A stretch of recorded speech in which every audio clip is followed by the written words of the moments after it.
पंतप्रधानांनी रक्षाबंधनाच्या शुभेच्छा दिलेल्याच आहेत. त्याचप्रमाणे मी सुद्धा सर्वांना, देशातील सर्व माझ्या मातांना आणि भगिनींना रक्षाबंधनाच्या शुभेच्छा देतो. आणि रक्षाबंधन केवळ एका दिवसासाठी असायला नको. राज्यकर्ता म्हटल्यानंतर आपल्या कारभारातला प्रत्येक दिवस हा महिला सुरक्षित राहण्यासाठी वापरला गेला पाहिजे. महिलांना आपल्या देशात सुरक्षित वाटलं पाहिजे, असा राज्यकारभार करायला पाहिजे, असं शासन असलं पाहिजे. दुर्दैवाने तसं शासन आज तरी आपल्या देशात आणि राज्यामध्ये दिसत नाहीये. मधल्या काळामध्ये मी त्याच्यावरती भाष्यही केलं होतं. 1-2-3 दिवसापूर्वी माझी हिंगोलीत सभा झाली, त्याही सभेत बोललो होतो. कारण मी बातमी वाचली होती की खास करून भारतीय जनता पक्षाच्या कार्यकर्त्यांना सांगितलं गेलं होतं की मुस्लिम महिलांकडनं राखी बांधा, आणि तोच धागा म्हणजे रक्षाबंधनाचा धागा वेगळा आणि या बातमीचा धागा वेगळा. मी असं म्हटलं होतं की सुरुवात करायची असेल तर बिल्किस बानोकडनं करा. आणि मणिपूरमध्ये या 2 महिलांची धिंड ज्या पद्धतीने काढली गेली, ज्याप्रमाणे आपल्या महिला कुस्तीपटू तिकडे दिल्लीत बसल्या असताना त्यांच्याकडे दुर्लक्ष केलं गेलं, तर या सगळ्या महिलांना सुरक्षित वाटावं असं सरकार आणण्यासाठी म्हणून आम्ही सगळे एकत्र आलेलो आहोत. और आप सभी तो जानते हैं कि पूरे देश को अपना परिवार मानने वाले सारे लोग जो देशप्रेमी हैं, मैंने पहली मीटिंग में कहा था कि मैं विपक्ष ये शब्द मानता नहीं हूं. हम इकट्ठा आए हैं अपने देश की रक्षा करने के लिए. रक्षाबंधन देश की रक्षा, भारत माता की रक्षा करने के लिए हम इकट्ठा आए हैं.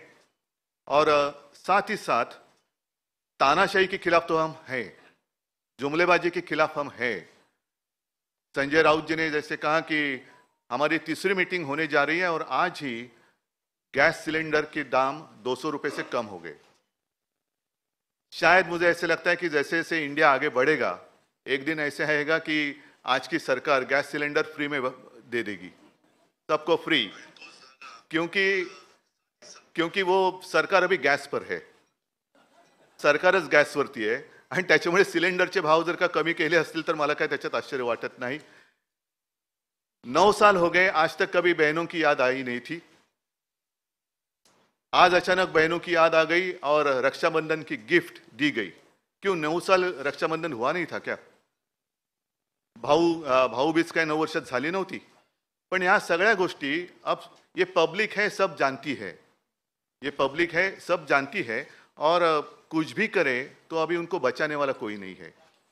आज जैसे हम आपके सामने इंडिया की मीटिंग करने जा रहे हैं कल और परसों, मुझे अभी नाना जी ने बताया कि वो भी लोग कुछ करने जा रहे हैं, महायुति की बैठक करो. लेकिन उस बैठक में सिर्फ हमारा विरोध नहीं करना. जो काश्तकार आज संकट में है, मैं खुद गया था और अब पूरे आप ही के माध्यम से मैं न्यूज़ पढ़ता हूँ, देखता हूँ, पूरे महाराष्ट्र में सूखे जैसी स्थिति है. क्या कर रही है अपनी राज्य की सरकार, क्या कर रहे हैं अपने प्रधानमंत्री जी? आएंगे, कुछ ना कुछ एक भूल भुलैया दिखाकर चले जाएंगे, इससे कुछ होने वाला नहीं.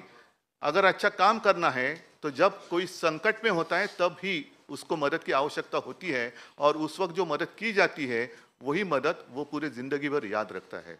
और इसलिए ज़्यादा लंबी बात मैं भी नहीं करना चाहता हूँ. बाकी सारी बातें तो हम पूरे विस्तार से परसों करने ही वाले हैं, परसों वापस हम मिलने वाले हैं. लेकिन इतना ही मैं कहूँगा कि हम जितने सारे लोग, हाँ हमारी विचारधारा अलग अलग है, जरूर है, लेकिन उद्देश्य एक है, वो हमारे देश की रक्षा करना, संविधान की रक्षा करना. और फिर से दोबारा अपने देश में तानाशाही, अगर मैं कहूँ आज़ादी की जंग जो हुई थी, अशोक जी आपने जो बात कही ये बात सच है कि चले जाओ, मला वाटतं आपल्या मुंबईतच सुरुवात झाली होती,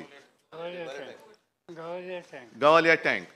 तो चले जाओ क्यों, किसको? ब्रिटिश भी तो विकास कर ही रहे थे ना. अगर उनको भगाते नहीं हम लोग, पूरी ताकत रास्ते पे नहीं उतरती, तो ब्रिटिश भी तो विकास कर ही रहे थे. हमें विकास भी चाहिए, लेकिन विकास के साथ साथ हमें आज़ादी भी चाहिए. और विकास से भी ज़्यादा ऊंची हमारी आज़ादी है, उसकी रक्षा करने के लिए हम सारे इकट्ठा आए हैं. और विचारधारा अलग अलग होगी, लेकिन उद्देश्य एक है. और इसी को तो हम लोकतंत्र मानते हैं, प्रजातंत्र मानते हैं, लोकशाही मानते हैं. आणि ती लोकशाही वाचवण्यासाठी आम्ही एकत्र आलेलो आहोत, एकत्र राहू. आणि आमच्या भारत मातेच्या हातापायात पुन्हा कोणत्याही हुकुमशहाला बेड्या घालायला देणार नाही.